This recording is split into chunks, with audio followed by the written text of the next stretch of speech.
Hi అండి. నమస్తే.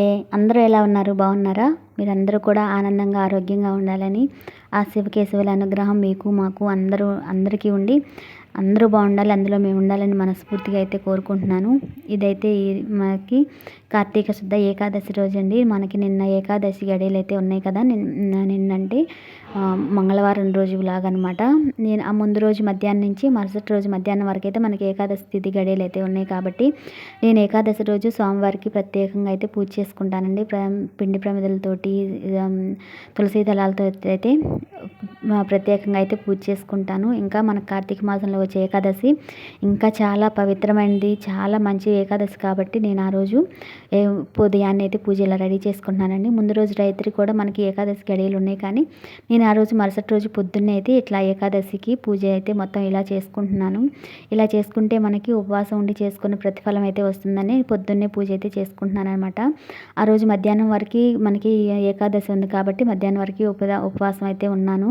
ఆ రోజు మొత్తం మధ్యాహ్నం వరకు గుడికి వెళ్ళేసి వచ్చి పూజ అంతా అయిపోయిన తర్వాత మధ్యాహ్నం వరకు అయితే ఉపవాసం ఉన్నానండి. ఇంక ఇలా అయితే మొత్తం నేను ఉదయాన్నే లేచేసి ఇల్లు వాకిళ్ళు అన్నీ శుభ్రం చేసుకొని ముందు నిత్య దీపం పెట్టేసుకున్నాను. ఇంట్లో నిత్య దీపం పెట్టుకొని తర్వాత తులసమ్మ దగ్గర దీపం పెట్టేసుకొని దీపారాధన చేసుకున్నాను. ఇంకా తర్వాత మా స్వామి అయితే ఇంకా లేచేసి ఇంక పూజ అంతా కంప్లీట్ చేసుకొని గుడికి అయితే వెళ్ళారు. ఇంకా తర్వాత నేనైతే ప్రశాంతంగా ఇలా ఏకాదశి పూజ కోసం అయితే మొత్తం ఏర్పాట్లన్నీ చేసుకుంటున్నానండి. ముందుగా పిండి ప్రమిదలను అయితే ఇలా రెడీ చేసుకుంటున్నాను. బియ్యం పిండి, ఇందులో కొంచెం బెల్లము, పాలు వేసి కలిపి పక్కన పెట్టుకుంటానండి ఒక్క అరగంట అయినా. అలా పక్కన పెట్టుకున్నామంటే మనకి పిండి ప్రమిద చాలా నీట్గా పగలకుండా, ఆయిల్ లీక్ అవ్వకుండా మనము పూజ చేసుకున్నంతసేపు నీట్గా ఉండిద్ది అనమాట. మనం ప్రమిద చేయగానే పిండి కలపగానే ప్రమిద చేస్తే కొంచెం పగుళ్ళు వచ్చే అవకాశం ఉంటుంది కాబట్టి కొంచెం ఒక పావు గంట అయినా కానివ్వండి కొంచెం పక్కన పెట్టి నాననిచ్చామంటే పగుళ్ళు రాకుండా పిండి ప్రమిదలు అయితే నీట్గా బాగుంటాయి అనమాట. ఇంక ఇలా అయితే నేను 7 పిండి ప్రమిదలను అయితే చేసుకున్నాను. 2 ప్రమిదలకైతే ఇలాగా నామాలు అయితే దిద్దుకుని పసుపు కుంకాలతో ఇలా అయితే నీట్గా అలంకరించుకుంటున్నానండి. ప్రశాంతంగా హడావిడి లేకుండా ఏం ఇలా అయితే మొత్తం పూజకన్నీ నిదానంగా చేసుకుంటున్నాను అనమాట. మనకి ఎలాగో మధ్యాహ్నం వరకు మనకి ఏకాదశి గడియలు అయితే ఉన్నాయి కాబట్టి ఇలా పూజ అయితే ఏర్పాటు చేసుకున్నాం. ప్రత్యేకంగా ఒక పీట వేసుకొని పీట మీద ఆ స్వామివారిని, ఆ లక్ష్మీదేవిని విగ్రహాలు ఇద్దరిని, ఆ శివయ్యని పెట్టుకొని ప్రత్యేకంగా అయితే ఇలా పూజ చేసుకుంటున్నానండి. నాకు చాలా ఇష్టం అండి. నేను ఈ వీడియోస్ కోసమనే కాదు, యూట్యూబ్లో వీడియోస్ కోసం కాదండి నేను ఈ పూజలు చేసేది. నేను చేసుకునేది వీడియోలో చూపిస్తున్నాను అంతేను. నాకు చాలా ఇష్టం అనమాట ఇలాగా పూజ చేసుకోవటం. నాకు మనసుకి చేసుకోవాలి అనిపించిందంటే ఏమైనా ఉన్నాయా, ఇంట్లో పూలు ఉన్నాయా, నైవేద్యాలు చేయాలా అని వాటి కోసం చూడండి. నేను పూజ చేసుకోవాలి అనుకున్నానంటే చేసుకుంటాను అంతే. ఇంకా మనసుకు ప్రశాంతంగా అయితే ముందు దీపం, ధూపం, నైవేద్యం అంతే. ఎంత బెల్లం ముక్క పెట్టైనా కానివ్వండి పూజ చేసుకుంటాను. నేను ఫస్ట్ నుంచి అయినా అంతేను. చేసుకోవాలనిపిస్తే ఆ పూజ చేసుకోవాలన్నమాట. ఇంకా మనసుకు అప్పటిదాకా మనసు నిలకడగా ఉండదు. ఇంక ఇలా అయితే స్వామిని, అమ్మని, ఆ శివయ్యని అయితే ప్రత్యేకంగా పీట వేసుకొని ఏర్పాటు చేసుకొని ఇలా పూజ అయితే ఏర్పాటు పూలతో అలంకరించుకుంటున్నానండి. ఈ కార్తీక మాసంలో ఆ శివకేశవులు ఇద్దరిని ఆరాధించాలండి. ఎవరినైనా ఒక్కరిని పూజించకూడదు, ఇద్దరిని పూజ చేయాలన్నమాట. ఆ శివకేశవులు ఇద్దరికి పూజ చేస్తేనే మన పూజకి తగ్గ ప్రతిఫలం అయితే వస్తుంది. ఇలా అయితే పీట వేసుకొని తర్వాత ఒక శుభ్రమైన క్లాత్ వేసేసి తర్వాత అమ్మవారిని, స్వామివారిని ఇలా అయితే ఏర్పాటు చేసుకున్నాను. ఈ అమ్మవారి విగ్రహం అయితే నేను మీషోలో తీసుకున్నానండి. ఎంత బాగుందంటే నాకైతే చాలా బాగా నచ్చిందనమాట. 400 చిల్లర ఎంతో పడిందండి ఈ విగ్రహం అయితే. అసలు క్వాలిటీ కానివ్వండి, ముఖ కవళికలు కానివ్వండి, ముఖంలో కళ కానివ్వండి చాలా బాగుంది. నాకైతే చాలా బాగా నచ్చింది ఈ విగ్రహం అయితే. అమ్మవారిని అయితే ఇంక ఇలా మెయిన్ పూజలో పెట్టుకోవచ్చు అనేది తెప్పించుకున్నాను అనమాట. చాలా బాగుంది. అమ్మవారికి అయితే నా దగ్గర ఒక అమ్మవారి కోసమే తీసుకున్న కాసుల పేరు లాంటిది ఒక చైన్ ఉంటే అది అమ్మవారికి వేసాను. వెంకటేశ్వర స్వామి విగ్రహం అయితే నేను తిరుపతి వెళ్ళాను కదా, అక్కడ తిరుపతిలో అయితే తీసుకొచ్చుకున్నానండి. తిరుపతి వెళ్ళినప్పుడల్లా ఏదో ఒకటి తెచ్చుకోవడం నాకు అలవాటు. ఇంకా తిరుపతి నుంచి అయితే వెంకటేశ్వర స్వామి విగ్రహం తెచ్చుకున్నాను. ఆ శివలింగం అయితే నా దగ్గర ఎప్పటి నుంచో ఉందన్నమాట. ఇంక ఇలా అయితే ముగ్గురిని అయితే ఇలా పీట వేసుకొని ఏర్పాటు చేసుకొని దీపారాధనకి మొత్తం ఏర్పాట్లు చేసుకున్నాను. కార్తీక మాసంలో ఉసిరి దీపారాధన చాలా మంచిదండి. కనీసం ఏదైనా పర్వదినాల్లో అయినా తప్పకుండా ఉసిరి దీపారాధన చేసుకోవాలి. మీకు కనుక బాగా దొరుకుతుంటే ఈ నెల మొత్తం రోజుకొక ఉసిరి దీపం వెలిగించుకున్నా చాలా మంచిది. ఇంక ఇలా అయితే నేను మొత్తం ఏర్పాట్లు చేసుకున్నాను. ఇంకా పిండి ప్రమిదలకి మొత్తానికి గంధం ఇంకా కుంకుమ బొట్లన్నీ పెట్టేసుకొని నువ్వుల నూనె ఒత్తులు వేసి ఏకహారతి అయితే దీపారాధన చేశాను. తర్వాత దీపానికి పసుపు కుంకుమ అక్షింతలు పూలు సమర్పించిన తర్వాత ముందుగా అయితే గణపతి ప్రార్థన అయితే చేస్తున్నాను అనమాట. గణపతికి ధూపం దీపం నైవేద్యం అన్నీ సమర్పించేశానండి. పూజలో ఎలాంటి ఆటంకం రాకుండా చూడు తండ్రి అని. మనం ఏ పూజ చేసినా కానివ్వండి గణపతి ప్రార్థన ముఖ్యం కాబట్టి ముందుగా పసుపు గణపతిని చేసి పెట్టుకున్నాను. ఇలా గణపతి ప్రార్థన తర్వాత అమ్మవారికి అయితే ముందు పూజ చేసుకోవాలండి. ఇది అయ్యవారి పూజ చేసే ముందు తప్పకుండా ముందు అమ్మను అయితే ప్రార్థించాలి. అమ్మ పూజ చేసే ముందు అయ్యవారిని ప్రార్థించాలి. అలా అన్నమాట. భార్యాభర్తలు ఇద్దరు ముందు అమ్మను పూజించి తర్వాత ఆ స్వామివారిని పూజిస్తే ఆ స్వామి పొంగిపోతారంటండి. స్వామికి చాలా ఇష్టమంట. ఇంక ఇలా అయితే ముందు అమ్మవారికి అయితే తెల్లటి విరజాజులతో అయితే అష్టోత్తరం చేసుకున్నాను. తర్వాత వెంకటేశ్వర స్వామికి అయితే తులసి దళాలతో అయితే గోవిందనామాలు చదువుకుంటూ తులసి దళాలతో అయితే పూజ చేసుకున్నానండి. ప్రశాంతంగా ఏ హడావిడి లేకుండా ఎలాంటి గందరగోళం పూజ గబగబా చేసుకోవాలి ఫాస్ట్గా అయిపోవాలని కాకుండా ప్రశాంతంగా పూజ చేసుకుంటానండి. నేను అదే మెయిన్ చూసుకుంటానమాట. ఈ తర్వాత పూజ అంతా కంప్లీట్ అయ్యేంత వరకు ఎవరు డిస్టర్బ్ చేయకూడదు. మనసు ప్రశాంతంగా పూజ చేసుకోవాలి. చేసుకున్నామన్న ఫీలింగ్ మనసుకి కలగాలన్నమాట. నేనైతే అదే చూసుకుంటాను.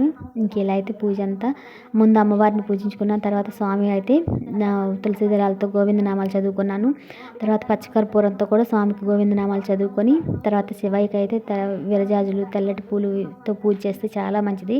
తర్వాత శివయ్యకి కూడా అష్టోత్తరం చదువుకున్నానండి. విరజాజులతోటి అష్టోత్తరం చదువుకుంటూ ఆ శివయ్యకి కూడా ప్రశాంతంగా అయితే పూజ చేసుకున్నాను. శివయ్యకి కూడా అంతేనండి. ముందు అమ్మవారిని తలుచుకొని తర్వాత స్వామిని పూజించాలి. ఏ పూజలో అయినా అంతేనండి. ముందు స్వామిని అమ్మవారిని ఇద్దరిని తలుచుకొని పూజ చేస్తే ఆ పూజకి మంచి ప్రతిఫలం అయితే వస్తుందన్నమాట. ఈ కార్తీక మాసంలో మనం చేసే ప్రతి పూజకి ప్రతి దానానికి ప్రతి స్నానానికి కూడా మనకి ఎంతో పుణ్యం అయితే వస్తుంది. మన పాపాలన్నీ కరిగిపోయి మన కష్టాలు తీర్చడానికి మన భగవంతుడు ఇచ్చిన ఈ నెల రోజులను కూడా మనం ఎంతో ఉపయోగించుకోవాలి. ఇంకెలా అయితే నేను కార్తీక మాసం నెల రోజులు చేసుకుంటానండి. ఇలా ఏదైనా ముఖ్యమైన రోజుల్లో అయితే ఇలా ప్రత్యేకంగా పీట వేసుకొని చేసుకుంటాను. ఇంకా ఈరోజు ఏకాదశి ద్వాదశి 2 రోజులు పూజ చేసుకుంటాను.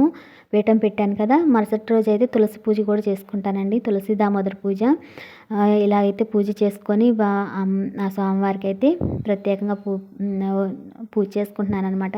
ఇంకా ఉపవాసం ఉండటానికి మనకి ఈ సంవత్సరము మిగులు తగులుగా వచ్చినాయి కదా, కాబట్టి మనకి ఉపవాసం ఉండి పూజ చేసుకోవడానికైతే అంత వెసులుబాటు లేదు. ఇంకా అందుకని అయితే నేను అవకాశం ఉన్నంత వరకు అయితే ఇలా ఉపవాసం ఉండి స్వామిని అయితే పూజిస్తున్నాను అనమాట.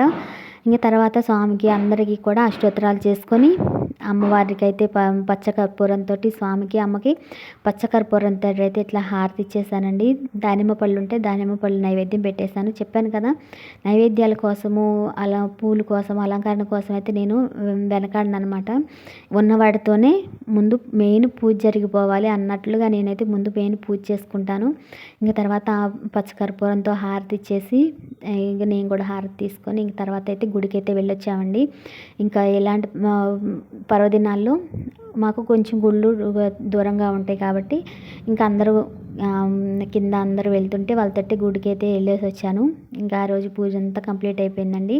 ఇంక తర్వాత ఇదైతే సాయంత్రం నుంచి అన్నమాట. ఉదయం నుంచి మొత్తం ఇంకా ఇంతకుముందు వీడియోస్లో కూడా చూపించాను కదా నేను ఏ పనులు చేసుకుంటాననేది.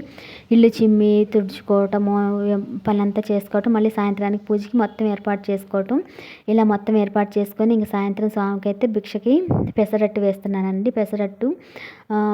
పెసలు నానబెట్టాను అనమాట ఉదయాన్నే. ఇంకా పెసలు మిక్సీ పెట్టేశాను. ఇంకా పిండి చేసేసాను. తర్వాత చట్నీ అండి, పల్లీలు కొబ్బరి చట్నీ అయితే చేస్తున్నాను అనమాట. ఇంక ఇలా అయితే మొత్తం సాయంత్రానికి ఇంకా ఆ రోజు వర్షం పడతా ఉంది. ఇంక స్వామి వచ్చేసి ఇంట్లోనే పూజ చేసుకొని ఇంట్లోనే ఉన్నారు, గుడికైతే వెళ్ళలేదు.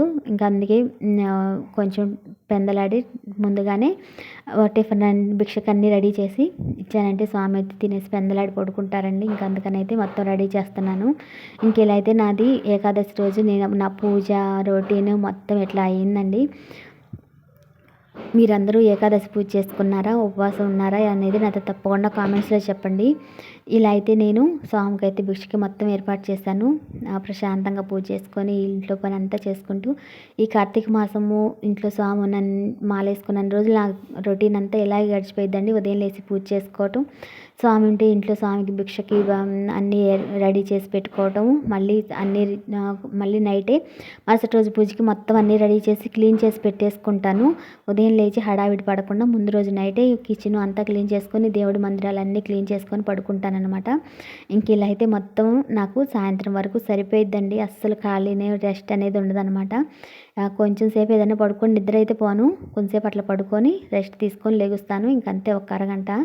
ఇంక ఇలా అయితే నా పూజ రొటీను అంతా మొత్తం ఇలా అయితే ఉందండి. ఇదండి ఈరోజుటి వీడియో. ఈ వీడియో కనుక మీ అందరికీ నచ్చినట్లయితే ప్లీజ్ లైక్ చేయండి, షేర్ చేయండి, సబ్స్క్రైబ్ చేసి నా ఛానల్ని అయితే తప్పకుండా సబ్స్క్రైబ్ చేయండి. ఒక్క లైక్ ఇచ్చి సపోర్ట్ చేయండి. ఇంకా మంచి మంచి వీడియోస్ కోసం నా ఛానల్ని అయితే తప్పకుండా సబ్స్క్రైబ్ చేసి పక్కనే ఉన్న బెల్ ఐకాన్ని క్లిక్ చేయడం వల్ల నేను పెట్టే ప్రతి వీడియో కూడా మీ అందరికీ నోటిఫికేషన్ రూపంలో అయితే వస్తుంది. ఇంకా మంచి మంచి వీడియోస్ కోసం తప్పకుండా నా ఛానల్ని సబ్స్క్రైబ్ చేయండి. ఒక్క లైక్ ఇవ్వండి. వీడియో మొత్తం చూసిన తర్వాత ఈ వీడియో మీద మీ అభిప్రాయాన్ని కూడా నాతో తప్పకుండా కామెంట్స్లో చెప్పండి. ఇంకా మంచి మంచి వీడియోస్ కోసం తప్పకుండా ఛానల్ అయితే సబ్స్క్రైబ్ చేసి పక్కనే ఉన్న బెల్ ఐకాన్ క్లిక్ చేయండి. ఇంక ఇదేనండి ఈరోజుటి వీడియో అయితే. మరో మంచి వీడియోతో మళ్ళీ మీ అందరి ముందుకు వస్తాను. అంతవరకు నమస్తే అండి.